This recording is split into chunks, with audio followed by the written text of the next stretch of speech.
Bonjour, je suis heureuse de vous accueillir dans notre podcast Level Up by Sogilis. Sur ce podcast, je vous propose de partager chaque mois mes échanges avec différents acteurs du monde du logiciel qui s'inscrivent dans une démarche de partage de connaissances, apprendre, transmettre. Je m'appelle Julie Bernard, je suis responsable du développement des compétences chez Sogilis, une entreprise du service du numérique basée sur la région Rhône-Alpes. Bonjour Willy. Salut Julie. Merci de nous rejoindre. Du coup, je t'ai invité parce que je voulais qu'on discute un petit peu de ton parcours et notamment du rôle de conférencier que tu portes aujourd'hui et de coach. Qu'on discute un petit peu de tout ça. Et pour commencer, j'aimerais que tu nous présentes un petit peu comme tu veux, de la façon dont tu le souhaites. Donc je fais mon rôle de conférencier ou... Non, ton parcours globalement, ouais. D'où tu viens et qu'est-ce que tu fais aujourd'hui. D'où je viens. Alors bon, on va essayer de faire court quand même. Moi, j'ai commencé l'informatique grosso modo à l'école et par une thèse, un doctorat en informatique, donc ici à Grenoble, à l'ENRIA. Et donc c'est un parcours un peu, on va dire, atypique pour un développeur parce que j'ai pas terminé chercheur et j'ai pas continué dans l'académie, mais j'ai appris plein de trucs sympas. Ouais. Et notamment, on y reviendra peut-être tout à l'heure, mais comment apprendre à m'exprimer, à présenter un sujet, à creuser des études un petit peu, on va dire, pointues, des sujets d'expertise. Toute une méthodologie, en fait, finalement, d'apprentissage autonome. Et bon, à la fin de ma thèse, j'avais pas envie de continuer dans l'académie pour tout un tas de raisons. T'as fait une thèse en informatique. Enfin, tes études, c'était vraiment de l'informatique ou c'était l'informatique, ouais. Moi, j'ai fait exactement Polytech Grenoble. D'accord. Okay. Donc, filière RICM, il y en a plein, ça existe encore et c'est une filière qui marche très bien. Ouais. Il y a plein d'ingénieurs informatiques qui sortent toujours de Polytech Grenoble et du réseau Polytech en général. Et la particularité de cette école, c'est qu'à la fin de l'école, sur la dernière année, en parallèle du diplôme qui est au niveau master, un diplôme d'ingénieur, on pouvait aussi préparer un diplôme de recherche. Je ne sais plus comment ça s'appelle, mais puis ça a dû changer de toute façon le nom, mais pour pouvoir postuler à une thèse de doctorat. D'accord. Et c'est ce que j'ai fait. Ok. Voilà. Et donc c'était une thèse de doctorat en informatique. Il y a marqué docteur en informatique. D'accord. Sur mon diplôme. Pour ce que ça veut dire, j'ai fait plus précisément une thèse sur les algorithmes distribués. Okay. Algorithmiques distribués. Et, mon sujet de thèse, c'était entre le cloud, tel qu'on le connaît aujourd'hui, l'informatique dans les nuages, on ne sait plus où c'est, et les réseaux complètement décentralisés ou pair à pair. Ok. Voilà. Je ne vais pas rentrer dans le détail, parce que sinon ça va être un peu chiant, et ce n'est pas le sujet d'aujourd'hui du podcast. Et donc à la suite de cette thèse, en fait, j'ai eu des opportunités pour aller travailler dans ce qu'on va appeler un labo privé. En fait, c'est une petite boîte, Scalagent ça s'appelle toujours d'ailleurs, qui était monté par des anciens chercheurs. Donc par mon réseau, en fait, on se connaissait un petit peu. J'ai fait 3 ans là-bas. Ensuite, j'ai changé. J'ai fait un petit peu de service chez Thales Service. J'ai vu un petit peu de pays. C'était sympa. Je travaillais dans la sécurité électronique pour Telem. Moi, j'ai trouvé ça super. Ouais. Où j'ai fait énormément de tests. Et... Bon, je dis ça parce qu'on est chez Sogilis et que le test, c'est dans l'ADN. Mais déjà, avant d'être chez Sogilis, avant mon passage chez Sogilis, j'avais fait tout ça. Ensuite, j'ai été travailler chez Solocal où j'ai Kevin, un pote de promo, qui m'avait débauché. On a fait des trucs super pendant 2 ans et demi. Et ensuite, Sogilis pendant 5 ans. Et puis là, depuis quelques mois, maintenant, je travaille chez BPI France où je suis architecte sécurité. Ok, ça marche. Et du coup, on a déjà un petit peu parlé ensemble, mais du coup, j'ai l'impression qu'apprendre a toujours fait partie de ton parcours, aussi bien académique que même après. Est-ce que tu peux nous en dire un petit peu plus ? Ouais, après, je pense que c'est aussi lié à notre métier, à notre industrie, c'est-à-dire que, déjà, on a l'opportunité de le faire ou de ne pas le faire. C'est-à-dire que si on reste sur un poste, je sais pas moi, de développeur Java, à un moment de ma carrière, je faisais du développement Java, j'aurais pu rester sur ce poste-là jusqu'à ce qu'on me dégage. Ouais. C'est vrai que quand j'avais l'opportunité d'aller ailleurs, je l'ai saisi, parce que après c'est équilibre vie perso, vie pro, les envies, il y a plein de paramètres. Mais souvent, quand on change de poste, on a des choses à apprendre, parce que chaque poste est spécifique, que ce soit sur l'aspect technique ou métier, ou même en termes de soft skills. Il y a toujours des choses spécifiques en fait à un poste. Et moi, j'ai compris assez tôt qu'en fait, en arrivant sur un poste, il fallait avoir une posture d'apprenant, finalement. Et je pense, enfin en tout cas dans mon expérience perso, c'est peut-être pas applicable à tout le monde, mais le fait de prendre cette posture, d'avoir un peu d'humilité, d'arriver de se dire je vais apprendre des choses quoi qu'il arrive, même si je suis très fort dans un domaine ou un autre, ça facilite beaucoup, quoi. Ouais, ça facilite quoi du coup? Ça facilite l'intégration, ça facilite l'apprentissage aussi, c'est-à-dire que si on arrive avec une posture d'expert, on se dit qu'on n'a rien à apprendre, on va peut-être être un peu dans la bataille en se disant en fait je vais plutôt essayer de tordre le poste pour qu'il s'adapte à mes skills que j'ai, plutôt que l'inverse. Et généralement un poste, il est fait autour de besoins, les besoins qu'a l'entreprise. Et donc moi j'ai déjà eu cette lutte en fait où il y a des gens qui sont très experts dans un domaine et qui ont du mal en fait à changer jusqu'à ce qu'ils comprennent qu'en fait il faut, parce que leur expertise n'est pas forcément en adéquation avec les besoins même de l'industrie changent. Je pense que les gens, comme on codait même il y a 10-15 ans, et les technos qu'on utilisait, moi j'ai fait du SVN par exemple, je pense à ça, aujourd'hui on l'utilise peu, voilà, c'est des choses que j'ai appris, c'est au placard, j'ai appris à utiliser Git après, et puis peut-être qu'il y aura quelque chose plus tard. Donc j'ai toujours été dans la posture d'apprenant. Et je pense que... moi j'aime ça et ça me fait pas peur. Il y a ça aussi, parce que c'est vrai qu'il y a... Pour certains moments de ma carrière, maintenant ça m'inquiète plus, parce que je commence à avoir l'habitude, mais je me suis posé la question de me dire, là je vais postuler pour un job où j'ai pas les compétences techniques. Typiquement, le langage de programmation dans lequel il va falloir que je travaille, je ne l'ai jamais utilisé à titre professionnel. Et en fait, ça pourrait avoir tendance à nous dévaloriser. Et en fait, moi, maintenant, avec tout ce que j'ai pu voir, notamment en passant chez Sogilis de l'industrie du logiciel, je sais qu'en fait, c'est faux et que c'est entre guillemets un détail et que je peux apprendre et que c'est normal d'apprendre pour un ingénieur quand il va sur une nouvelle mission. J'ai intégré ce processus-là. Donc maintenant, j'arrive... détendu, et du fait que j'ai intégré ce processus-là, je pense que ça se passe mieux. Il n'y a pas de résistance. Je pose plein de questions. Et généralement, quand on pose des questions, quand on est nouveau dans un groupe, dans une équipe, dans une entreprise, c'est normal. Et disons que si c'est mal vu, c'est qu'il y a un problème ailleurs. Mais généralement, en tout cas, moi, dans toutes les expériences que j'ai eues, les questions étaient les bienvenues et j'ai eu les réponses. Et c'est comme ça qu'on progresse, quoi. Et il y a une différence pour toi, apprendre quand on est à l'école ou jeune développeur et apprendre quand on est un peu plus senior et qu'on travaille? Alors déjà, il y a une différence, c'est dans le processus d'apprentissage et puis aussi dans les moyens qu'on a. À l'école, c'est scolaire, c'est bête ce que je vais dire, mais donc on a un apprentissage qui est scolaire. On a de la théorie. On a assez peu de pratique, parce que, typiquement, je vais prendre l'exemple de la programmation. Faire un TP de 15 jours pour coder un petit truc en Java, c'est bien, il faut le faire, mais ça n'a rien à voir avec faire un projet pendant 6 mois, 1 an sur les mêmes technologies, ça n'a rien à voir. Donc, le mode scolaire, il est très théorique, finalement.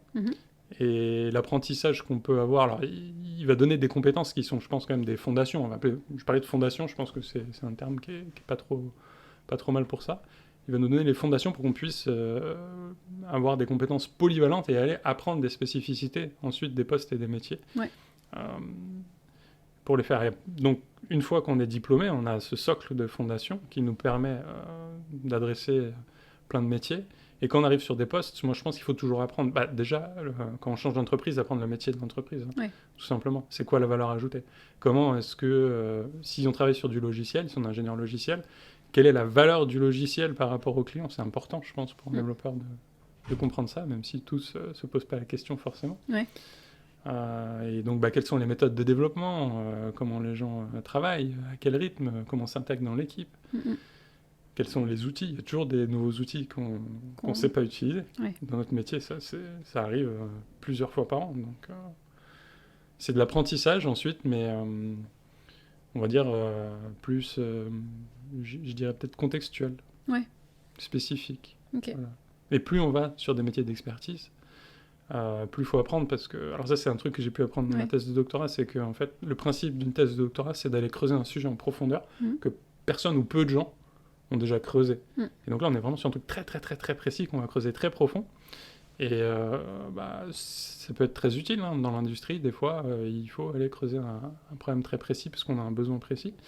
Et là, on est un peu en mode explorateur, c'est-à-dire que il y a assez peu de ressources et il faut aller défricher le terrain tout seul, quoi. Ouais. J'ai l'impression, quand on t'entend parler, que du coup, chez Sojilis, on le dit souvent, apprendre, transmettre. J'ai l'impression que ton parcours l'illustre bien, que ton parcours, c'est toujours été d'apprendre des choses et après de les retransmettre, de les vulgariser, de les faire comprendre, connaître en thèse, mais même après, j'ai l'impression que ça fait partie un peu de ton... Alors bon, là t'as dit beaucoup de choses. Alors, il y a apprendre, transmettre et vulgariser, c'est encore autre chose pour moi, parce que c'est super important pour moi, la vulgarisation. Ouais. Là, aujourd'hui, je m'aperçois que c'est une valeur inestimable. En fait, je pense que c'est ce que je disais tout à l'heure. On a des connaissances théoriques. On peut apprendre un langage de programmation, par exemple, de manière relativement autonome. Enfin, typiquement, quand on en a appris 3 ou 4, après les autres, on arrive généralement de manière autonome à retrouver à peu près ses billes et à monter en compétences pour avoir un socle minimum qui va nous permettre d'être relativement efficace quand on va devoir produire. Et après, il y a la façon dont travaillent les gens, les équipes, tout ça. Pour moi, ça nécessite toujours du contact humain. Ouais. Et donc, on apprend des gens. Et moi, je suis quelqu'un qui est persuadé que l'humain et la relation humaine, c'est là où on apprend le plus. Et c'est là où, en fait, on va être dans le apprendre-transmettre. C'est-à-dire que, finalement, c'est un peu de la communication. Pour apprendre des gens, il faut être capable de bien exprimer son besoin. Ouais. Il faut être capable aussi de leur expliquer ce que toi, tu sais, ce que tu connais comme compétences et qu'eux ne connaissent pas. Typiquement sur un projet, si tu veux commencer un projet logiciel de zéro, tu peux mettre 3-4 ingénieurs dans la pièce, ils vont chacun avoir des choses liées à leur parcours, à l'expérience à apporter. Ouais. Et ça, en fait, c'est la façon dont ils vont pouvoir communiquer les uns les autres. Et donc apprendre et transmettre. Ok. Et c'est là où... Alors transmettre, c'est toujours intéressant parce que transmettre, ça permet d'expliquer ton expérience et ton parcours aux gens pour qu'ils sachent l'utiliser, en fait, utiliser tes compétences propres à toi. Ça fait partie de la transmission. Ou alors ça peut être tout simplement expliquer une méthodologie que tu aimes bien ou pour laquelle tu es convaincu qui va être efficace dans certains domaines. Okay. Techno, transmission. Et donc je ferai la dernière parenthèse sur la vulgarisation, c'est quelque chose que j'ai appris du coup pendant ma thèse de doctorat. D'accord. C'est-à-dire qu'on m'a dit, écoute, t'as un truc super compliqué, enfin compliqué dans le sens où c'est pointu et il y a plein de paramètres et on descend très profond dans un domaine très précis. Et en fait, un truc moi que j'ai assimilé maintenant, je le verbalise comme ça maintenant avec le temps, c'est que pour expliquer des choses aux gens, en fait, les gens t'accordent leurs ressources temps. Ils disposent d'un temps limité et ils disposent aussi d'une faculté d'assimilation limitée. Donc en fait, il faut vraiment travailler son message pour pas saturer cette capacité d'assimilation des gens. Et pour moi, la vulgarisation, c'est ça. C'est tout le juste équilibre entre... C'est vraiment choisir son discours et c'est un vrai travail. Et du coup, on en reparlera peut-être après, mais comme je fais du coaching pour les conférences et je travaille beaucoup sur le périmètre et les messages qu'on veut faire passer dans une conférence, parce que souvent, ce qui se passe, c'est que si on veut faire passer trop de messages, peu importe la qualité de l'orateur et même à la rigueur de l'auditeur, de celui qui va écouter, même s'il connaît déjà un peu le sujet, s'il y a trop d'informations, ça ne passe pas. Et donc, la vulgarisation, c'est ça, c'est savoir faciliter la communication et en partie l'apprentissage. Ok. Pour toi, du coup, devenir conférencier, ça a été une évolution naturelle ? Enfin, ça a toujours été en toi ou tu l'as découvert à un moment donné de ta carrière ? Alors, c'est marrant parce que, en fait, en gros, pendant ma thèse de doctorat, alors je ne sais pas comment ça m'est venu, mais j'ai toujours aimé parler, en fait. Alors, pas forcément... beaucoup en quantité. Pas me mettre en avant sous les lumières, comme on dit, c'est pas ça que j'aime. C'est traiter d'un sujet et essayer de vraiment le faire comprendre aux gens. Okay. J'ai eu une formation qui était très bien parce que pour avoir refait beaucoup de formations, donné et travaillé sur ce sujet de vulgarisation depuis, je trouve que la formation initiale que j'ai eue en thèse, j'ai eu la chance, en fait, quand tu es en thèse de doctorat, tu peux avoir des modules en fait, de cours dédiés à la fac. D'accord. Et nous, on en avait une. Alors, c'était en anglais. C'était une prof qui ne parlait pas français, qui nous apprenait l'anglais et l'expression orale et la vulgarisation scientifique en même temps. Tout ça, un gros package. C'était génial. Je me rappelle plus le nom de ce prof, mais c'est dommage parce qu'aujourd'hui j'ai envie d'aller la voir, de lui dire mais vous m'avez vous m'avez donné des clés super. Ce truc-là, en fait, je l'ai gardé quand j'ai fait ma soutenance de thèse. Pour la petite anecdote, en fait, tout le monde m'a dit, alors ils m'ont pas dit t'es pas un très bon scientifique, mais c'est ce que ça voulait dire. Ouais. On dit tu seras pas un super chercheur dans ce domaine-là. Par contre, ta façon de t'exprimer à l'oral est un peu au-dessus de la moyenne, quoi, on va dire. C'est ce que j'ai gardé. Et du coup, ça m'a donné confiance en moi, je pense, quelque part. Après, pendant des années, j'ai plus fait de conférences jusqu'à ce que, en 2018, l'opportunité se présente. Alors, je commençais à aller dans les conférences parce qu'il y a le Snowcamp, qui est une grande histoire d'amour, qui est la conférence technique grenobloise, en fait, qui a démarré, si je dis pas de bêtises, je crois que c'était en 2016. Et donc à cette époque-là, j'ai raté la première édition, je suis allé à la deuxième, et j'ai vu qu'il y avait des conférences qui n'étaient pas académiques. Moi, je connaissais que les conférences de chercheurs, quoi. Et alors, c'est pas du tout la même ambiance. Conférence de dev, c'est un peu moins pompeux, un peu moins chiant. Ouais.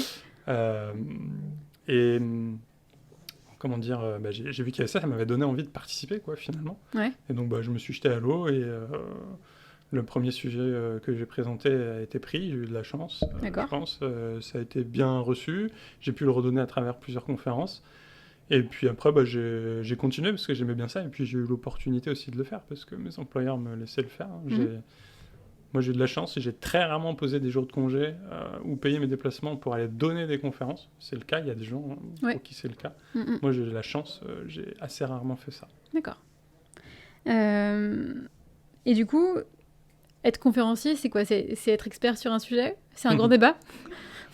Alors, en fait, il y en a. T'as plusieurs façons de donner des conférences. En fait, ce qui est important dans donner des conférences, c'est le sujet que tu veux traiter. Le sujet, ce que tu veux apporter aux gens, c'est ce qu'on appelle les take-away. C'est ce que je répète tout le temps quand je fais du coaching ou que j'aide les gens à,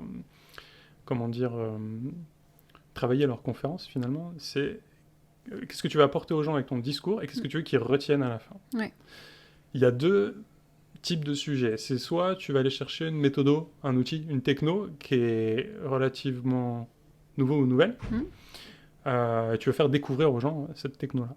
Alors, soit tu l'as déjà, t'as déjà un peu d'expérience dessus parce que tu es un early adopter, comme on dit, et tu as eu la chance de l'utiliser dans ton travail, soit c'est pas le cas, et auquel cas, tu vas étudier cette chose-là, tu vas mettre les mains dedans, et en fait, tu vas faire découvrir ce que tu as appris aux gens. Donc tu fais un peu un travail de l'état de l'art, je dirais, c'est-à-dire tu peux aller lire des bouquins, ça se fait beaucoup, il y a des conférenciers en fait qui vont lire plusieurs bouquins, synthétiser et expliquer aux gens une nouvelle méthode, une nouvelle façon de travailler. Okay. DevOps au début c'était un peu ça, il y avait peu de gens qui faisaient du DevOps, ils allaient lire plein de bouquins, ils les assimilaient, les comprenaient et les restituaient. Okay. Et c'est comme ça qu'on arrive à évangéliser le DevOps, à faire en sorte que les gens l'utilisent un peu plus, à faire avancer l'industrie du logiciel. Okay. Donc là en fait t'es en mode un peu explorateur, et moi j'aime bien fonctionner dans ce mode-là, mais pas que. Okay. L'idée c'est, il y a un sujet qui te branche, personne n'en parle, tu vas le creuser à fond. Alors des fois ça demande plus ou moins de travail, et plus ou moins de courage. Et après l'idée c'est que, moi, c'est ce que j'ai dit sur certaines conférences, je dis là j'ai passé 3-4 mois de boulot à explorer ce sujet, ce que je vous offre c'est la restitution en 40 minutes, de ce que j'ai compris. Voilà. Ça c'est une façon de faire.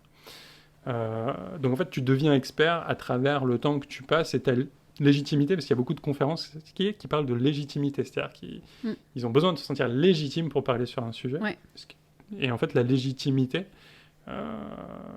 pour moi et pour pas mal de gens dans le milieu des conférences qui ont un peu de bouteille et notamment des coachs, la légitimité c'est le temps que tu as investi. Et aussi l'honnêteté de ton discours, c'est-à-dire que tu vas présenter un sujet. Moi j'ai présenté par exemple la cryptographie post-quantique, je dis je l'ai pas développé, ces algorithmes-là, je les ai pas utilisés. Par contre, j'ai lu plein de papiers de chercheurs, tout ça, j'ai bossé des mois pour comprendre, et ce que je vous restitue, c'est juste ma compréhension du truc. C'est pas un discours d'expert qui était fondateur de cette chose-là. Donc du moment où tu es honnête, il n'y a pas de souci.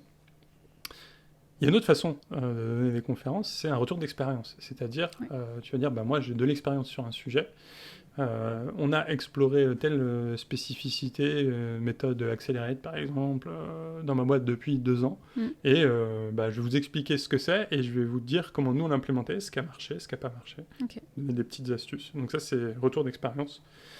Et il y a des gens qui sont beaucoup plus à l'aise là-dessus. Mm. Et tu as des conférenciers qui font les deux. Retour d'expérience, exploration de nouveaux sujets. Ok. Alors après, tu as des petites typologies de sujets aussi différents. Un truc qui est bien, c'est faire un état de l'art. Je sais qu'il y a des conférences qui sont super prisées, du genre quelles sont toutes les solutions sur le marché pour déployer des conteneurs dans le cloud, par exemple. Là, tu te doutes qu'il y en a tellement, les gens ils vont pas tout essayer. Mais en fait, ils ont fait un travail de synthèse en fait, qui est super intéressant, qui intéresse plein de monde. Et du coup, tout simplement, ils communiquent. Ok. C'est une méthode facile pour faire plus simple pour faire de la veille, du coup, si tu as des conférences, du coup, ça permet de faire de la veille assez... Alors du coup, ouais, c'est ça en fait, quand tu vas dans des conférences, ouais, tu fais de la veille. Et du coup, moi je suis conférencier, mais je suis surtout très consommateur de conférences en fait. Ouais. C'est-à-dire que, typiquement, hier, on avait le premier tremplin du Snowcamp. Tu peux peut-être nous expliquer ce que c'est le tremplin, parce que tout le monde ne connaît pas. Alors le tremplin, en fait, le principe du tremplin, c'est un espace privilégié pour les gens qui veulent donner leur première conférence. Ok. Donc dans le domaine de la tech, on va dire, pour être un peu large. Et on leur met à disposition des coachs qui, pendant 2 mois, vont les aider en fait à parfaire leur sujet. Alors les candidats peuvent arriver avec juste une idée et l'envie de donner une conférence, et nous on va les aider en fait à mûrir ces choses-là. Donc t'en fais partie, du coup, tu fais coach. Alors moi du coup j'étais coach à 3 reprises parce que on m'a demandé, on m'a sollicité comme coach, et j'ai beaucoup aimé ça. Ouais. Et puis, il y a eu des résultats, j'ai l'impression d'avoir aidé les gens, et donc ça, c'est toujours motivant à continuer. Et là, du coup, moi, je suis organisateur de la conférence SnowCamp à Grenoble, maintenant. D'accord. Alors, j'ai découvert il y a 6 ans, mais maintenant, je suis organisateur. Ouais. Et en fait, on a décidé de faire cette année notre premier tremplin à Grenoble, du SnowCamp. On a été aidé par Julien Topsu, qui est, on va dire... Monsieur Tremplin en France, et qui organise presque tous les tremplins, je pense. D'accord. Qui est le gros facilitateur pour ça. Et du coup, voilà, on a fait ça. Le premier, c'était hier soir, donc le 13 décembre 2023. D'accord. Et tu avais une anecdote, du coup, à nous partager en lien avec le tremplin, il me semble. Ouais. Avec le tremplin, en fait, la personne qui a gagné, Yann Bouvet, son sujet, c'était comment redevenir junior après un certain temps de parcours dans le métier de développeur. Alors du coup, ça m'a fait sourire parce que je savais que je venais là et je connaissais le sujet.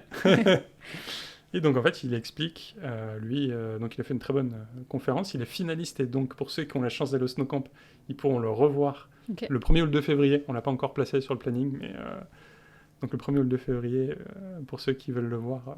il sera au SnowCamp. Et donc il nous explique comment au bout de 6 ans, lui, il se considérait comme un expert. Il travaille dans une ESN où en fait il avait acquis une certaine expertise sur des technos précises, donc je ne sais plus lesquels, d'ailleurs il ne les mentionne pas, parce que tellement c'est pas le sujet. Ouais. Mais je pense qu'il devait être expert dans le langage de programmation, par exemple, et il était présenté dans sa mission comme étant le super expert, super valorisé. Lui, ça le gonflait à bloc, et donc dans sa tête, il était expert et il n'avait plus rien à apprendre, quoi. Jusqu'au jour où il tombe sur une mission où on lui demande est-ce que vous savez coder en DDD, et en fait, il connaissait même pas l'acronyme, quoi. Il savait pas ce que c'était.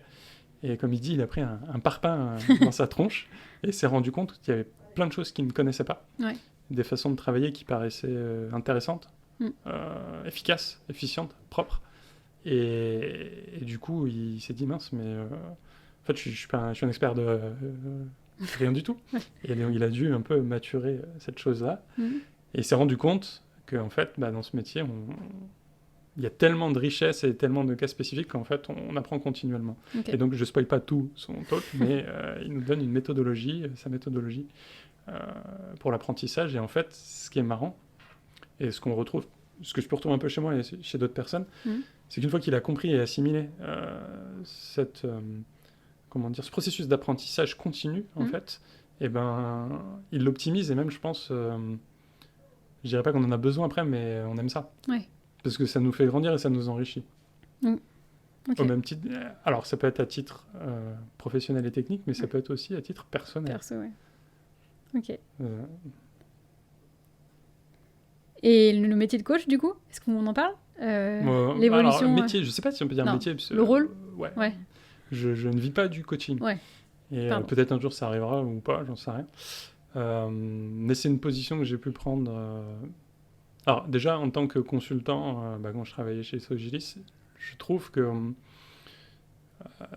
Des fois, quand mon boulot, c'était d'aller aider des entreprises à s'améliorer sur plein de choses différentes, de l'architecture, de la méthodo ou de la sécurité. Je trouve que déjà, ça, c'est du coaching, en fait. Ouais. Finalement, le coaching, c'est quoi? C'est comprendre les objectifs des gens, avoir sur un domaine particulier un peu plus d'expérience qu'eux, et surtout savoir les guider pour qu'ils s'améliorent, en fait. Ouais. Et donc, dans l'idée du coaching, on est dans le transmettre, c'est la transmission. C'est-à-dire que le coaching, le but, c'est pas juste d'arriver, de faire les choses, d'arriver au résultat et puis de se casser. C'est pas produire, en fait, coaching. Ouais. Coaching, ça peut être produire avec les gens, mais le but, c'est que tu leur transmettes le savoir. Okay. C'est la fameuse métaphore de si tu veux nourrir un homme pauvre, apprends-lui à pêcher au lieu de lui donner un poisson. Pour moi, le coaching, c'est ça. Ok. Et donc déjà, je pense que j'avais cette posture de coach technique que je prenais dans mes différentes missions ou même avec des collègues, tout simplement. Et donc sur les conférences, j'ai eu l'opportunité de croiser des gens qui me demandaient des conseils et même qui me demandaient spontanément me proposer du coaching. Et nous, on disait, mais oui, je prends. Ouais. Et après, j'étais officiellement coach parce qu'il y a des gens qui m'ont contacté, qui m'avaient identifié comme personne potentiellement coach. Okay. Et moi, j'ai vraiment aimé ça. Okay. Les retours des personnes que j'ai coachées étaient très positifs. Et surtout, en plus, j'ai eu la chance... Enfin, ce qui est génial quand tu coaches, c'est quand tu vois les gens qui progressent, quoi. Ouais. Et qui s'éclatent, et qui vivent des trucs, et tu te dis, finalement, t'es là, peut-être juste, potentiellement, tu sers à rien en tant que coach. Tu révèles un potentiel. Mais c'est juste ta présence qui fait qu'ils ont le courage d'y aller et qu'ils rentrent dans le processus. Des fois, c'est juste pour rassurer les gens que t'es là, en fait. Et t'as pas beaucoup plus de valeur ajoutée. Enfin, je pense que tu peux en avoir un peu plus, mais selon les cas, t'en as pas beaucoup plus. Mais c'est super gratifiant parce que tu vois les gens, en fait, qui s'épanouissent, quoi. Et ça, c'est génial. Et donc du coup, est-ce que tu es beaucoup sollicité? Enfin, du coup, est-ce que t'en fais de plus en plus ou c'est Alors, je ne fais pas de plus en plus parce que c'est pas mon activité principale. Ouais. Donc, j'essaie d'en faire régulièrement, on va dire. Après, ça prend du temps. Je le fais de manière bénévole, donc c'est un équilibre, vie pro, vie perso. J'en fais un petit peu dans mon nouveau boulot, puisque en fait, il y a des gens qui donnent des conférences, et qui vont donner des conférences. On a ces objectifs-là aussi à BPI. Ouais. Et donc, je propose. En fait, alors, quand je suis arrivé là-bas, je me suis directement identifié. J'ai dit aux gens que je pouvais faire ça, que s'il y avait des conférences à faire, je connaissais même d'autres coachs aussi. Moi, je n'ai pas la prétention d'être le meilleur. Mais qu'en tout cas, si on avait ces prétentions-là, je pouvais aider. Et donc, du coup, j'ai un coaching en cours à la BPI pour des gars qui vont faire une super présentation, nous expliquer l'acculturation du mode DevOps et Accelerate chez BPI. D'accord. Et alors, peut-être qu'ils sont deux, il y en a un qui a dû donner un peu des conférences, mais je proposais mon aide, ils ont accepté, et donc je fais ça aussi. Okay. Après, il y a le milieu et le réseau des conférenciers, c'est-à-dire que vu que j'en ai fait pas mal ces dernières années, entre conférenciers, on se connaît, et il y en a certains qui me demandent des conseils. Ah, tu veux pas m'aider à relire mon abstract, me dire ce que t'en penses, ou alors est-ce que ça te dérange pas si je fais une répétition, tu me donnes tes feedbacks? Ouais, d'accord. Parce que la position du coach, des fois, c'est juste l'œil extérieur, en fait. Le petit canard. C'est pas que le petit canard. D'accord. C'est des choses, en fait, comment dire, tu fais l'expérience, c'est un peu le bêta-testeur de celui qui écoute. Ouais. Parce que des fois, en fait, surtout quand... Alors, ça s'apprend un peu avec l'expérience, mais je pense que c'est jamais fini. Des fois, tu veux transmettre quelque chose... toi, ça te paraît très logique parce que tu fonctionnes avec ta propre logique, mais ça peut ne pas l'être pour les autres. Ouais. Et c'est là où, en fait, d'avoir quelqu'un qui a un regard extérieur peut t'aider à construire, en fait, ton message. Okay. Donc, c'est valable pour une conférence, mais pour toute vulgarisation. Si tu écris un article, c'est la même chose. Du coup, toi, tu te fais coacher pour tes confs? Pas assez. Pas assez. Alors, moi, il y a une particularité, c'est que j'aime beaucoup faire les conférences à deux. Ok. J'aime bien. En binôme. Et là, les prochaines conférences que je vais soumettre, je ne sais pas si elles vont être prises, ça va être en binôme avec des collègues. Il y en a une qui m'excite beaucoup parce que c'est un gros sujet théorique sur lequel je pense qu'on est plutôt très légitime, la BPI, qui est la résilience. D'accord. Grand sujet du moment. Grand sujet, oui, puis je pense qu'on n'a pas fini de l'explorer celui-là. Ouais. Et donc, là, je suis en train de travailler avec un gars qui est une des références sur les conférences de Chaos Engineering en France. D'accord. Et on est en train d'explorer quelque chose, c'est vraiment sympa. Ok. Enfin, en tout cas, moi, ça me donne beaucoup d'espoir. Je pense que je vais prendre du plaisir à travailler cette conférence. J'espère qu'on sera pris pour pouvoir la donner. Ouais. C'est un sujet que tu connaissais, enfin, que tu n'avais pas beaucoup exploré et que tu vas... Non, j'avais pas énormément exploré. Ouais. Alors après, moi, il y a j'ai une particularité en tant que, enfin, ma personnalité de conférencier, si tu veux, c'est que, on l'a dit tout à l'heure, j'ai fait un doctorat en informatique et j'ai un bagage très théorique. Et j'ai toujours rattaché tout dans l'architecture logicielle, dans tout ce qu'on veut, à mon bagage théorique. C'est-à-dire aujourd'hui, on fait de l'IA. Moi, je vais aller regarder les modèles mathématiques et comprendre comment ça s'implémente, en fait. Okay. Là, pour la résilience, c'est pareil. Il y a une partie très mathématique dans la résilience. On parle de systèmes chaotiques, de ce genre de choses. Et j'ai acquis un bagage mathématique qui me permet, en fait, tu vois, d'aller chercher ces choses-là et d'être un petit peu théorique. Alors, j'essaie de pas mettre trop de théorie dans les présentations. Dans mes présentations, mais j'aime bien, moi, quand les gens arrivent à expliquer la théorie qu'il y a derrière et à raccrocher, en fait, quelque chose de concret à la théorie. Donc, j'essaie de faire ça. Ok. Et là, sur ce sujet-là, c'est ce que j'espère apporter. Ok. Et là, du coup, tu as un peu répondu, mais tu continues toujours à apprendre, finalement. Enfin, du coup, tu es toujours en apprentissage. Je continue toujours à apprendre. Et alors, c'est même pire que ça. C'est que je suis payé pour apprendre. Enfin, alors, ça fait partie de ton métier. Ouais. Et du coup, je peux te parler un petit peu de ce que je fais aujourd'hui et pourquoi je pense qu'apprendre transmettre, ça me sert beaucoup et c'est ce qui fait que j'ai l'impression d'être utile et de réaliser ma mission. Déjà, moi, je suis architecte sécurité et en gros, dans une partie de mon boulot, c'est faire des études. Donc, c'est-à-dire qu'il y a des sujets qui arrivent. Je vais citer des sujets du moment parce que c'est pas secret, mais il y a le SASI, par exemple. Qui est en gros comment protéger tout le périmètre réseau d'une DSI, enfin d'une organisation. Alors c'est assez complexe, je vais pas rentrer dans le détail. Et donc du coup, ces sujets-là qui arrivent, alors tu as des organismes comme le Gartner qui, en fait, carrément inventent des acronymes en fait, sur des pratiques qui se font. Donc ça, c'est un acronyme, je crois, inventé par le Gartner. Il y en a d'autres, par exemple le CNAP pour Cloud Native Application Protection Platform. D'accord. Ça, c'est des choses, en fait, quand ça arrive, nous, on nous demande de les étudier pour comprendre le périmètre de ces choses-là, comprendre si ça peut renforcer la protection de nos assets chez BPI France, pour maîtriser, en fait, tout simplement ces sujets-là. Et les maîtriser, ça ne veut pas dire juste nous les comprendre. Ça veut dire être capable d'expliquer à notre RSSI, donc notre chef, finalement, de la sécurité, et même peut-être à celui de la DSI, qui est encore un plus gros périmètre, quels sont les enjeux de ces choses-là, et comment, en fait, nous, on pourrait les intégrer, comment on pourrait en bénéficier. Donc ça, c'est de l'apprentissage, puisque c'est de l'étude. Effectivement.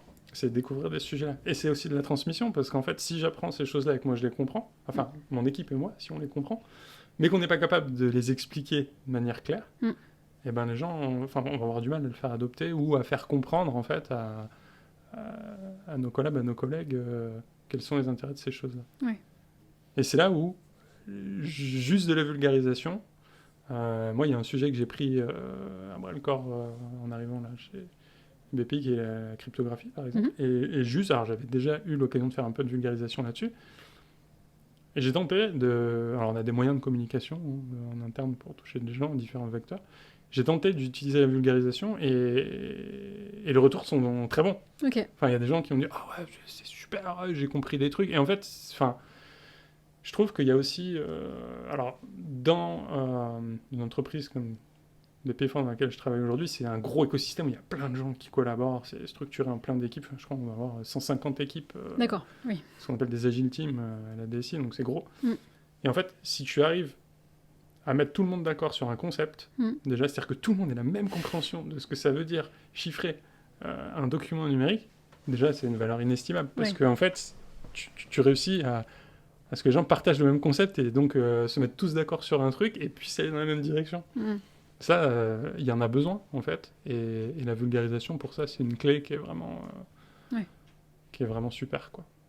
Et dans tes entreprises, du coup, chez BPI, mais même auparavant, est-ce qu'il y a eu des mises en place de systèmes pour apprendre, enfin de facilitation pour les développeurs, pour apprendre, faire de la veille, est-ce que tu as vu des choses que tu te dis, ça c'était vraiment efficace, ça a bien marché, j'aimerais le remettre en place? Ouais, il y a plein de choses. La veille, généralement, en fait, il faut accorder du temps, mais ce que je vais appeler du temps cadré. C'est-à-dire que les développeurs ou les ingénieurs en général sont relativement autonomes pour faire de la veille technologique et aller creuser des sujets ou trouver des conférences, des formations. Des vulgarisateurs. En fait, ou des vulgarisations, ouais, ou de lire des articles. En fait, ils sont relativement autonomes pour aller trouver des choses.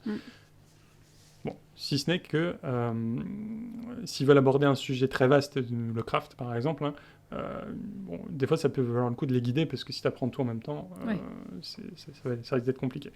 Donc c'est là où en fait on peut guider un peu, mais il faut du temps, faut allouer du temps, c'est sûr. Et rien que ça déjà, ça, je pense, donnera des résultats. Et puis après, tu peux aussi...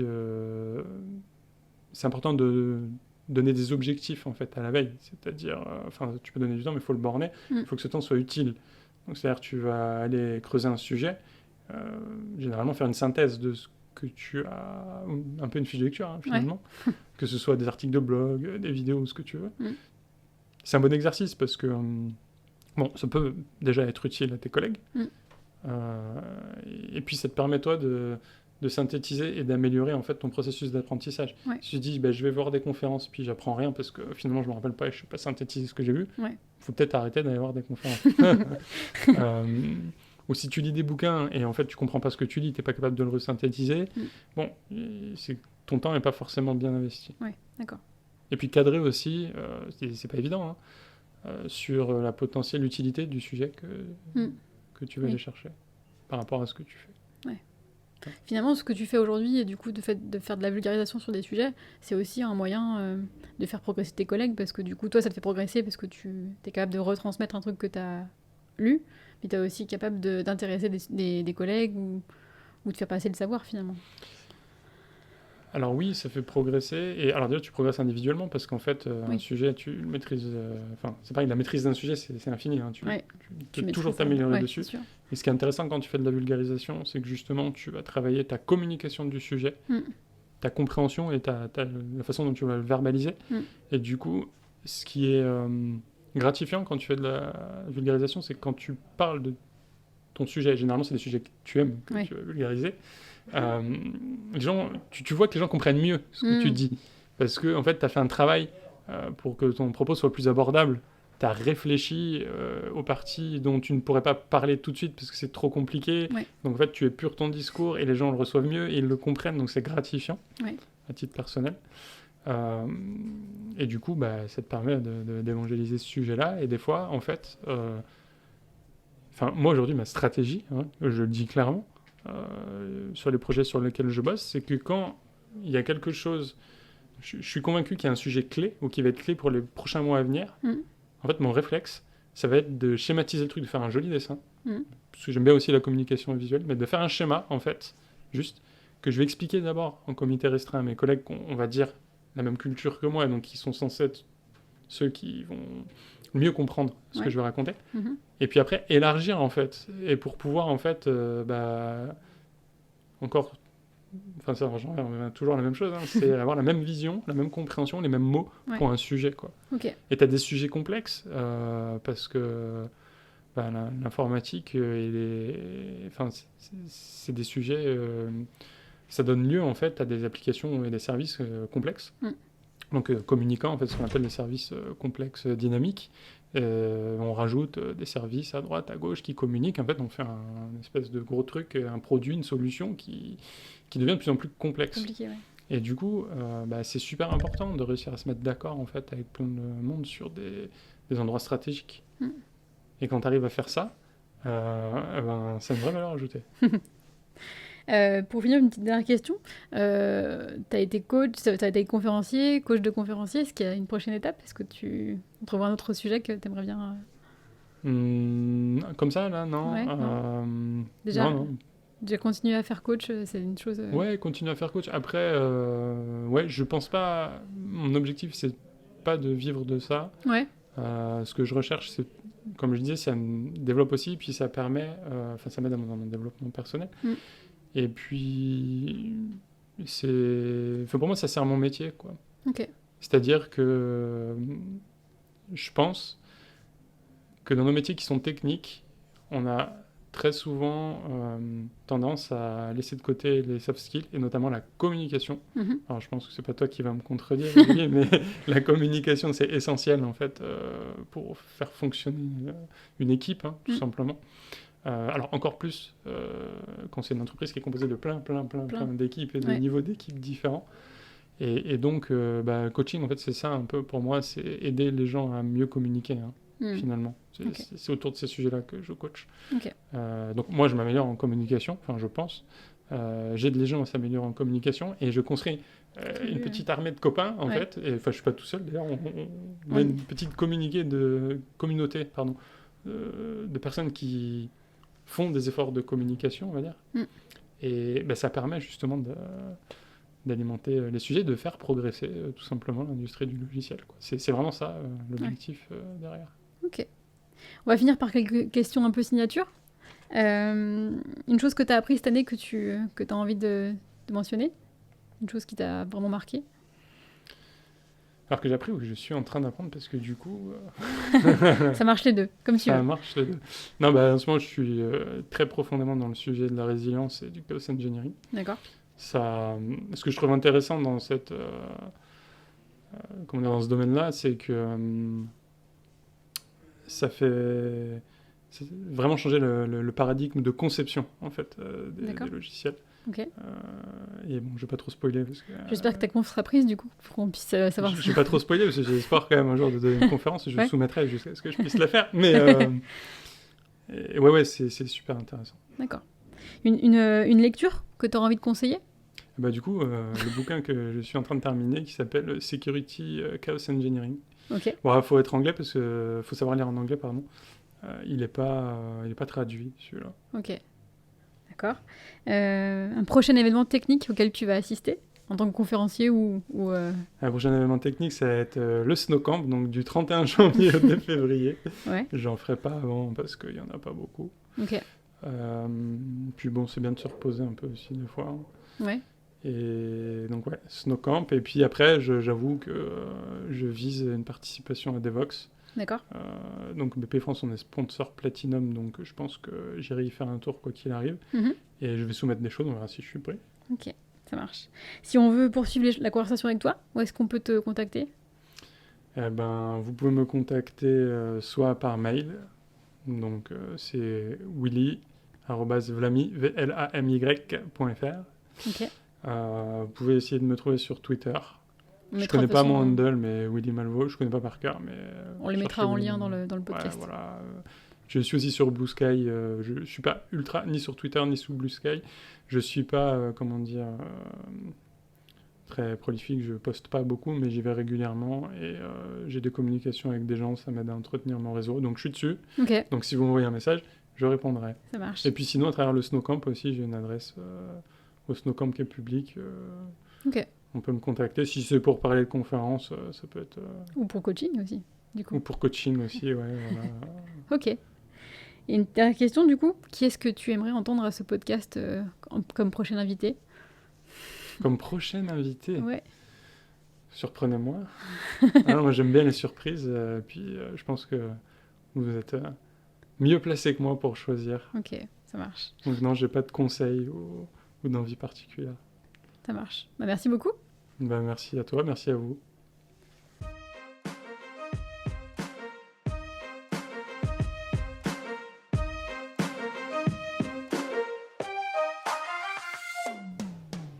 C'est la fin de l'épisode. Pour ceux qui sont encore là, merci pour votre fidélité.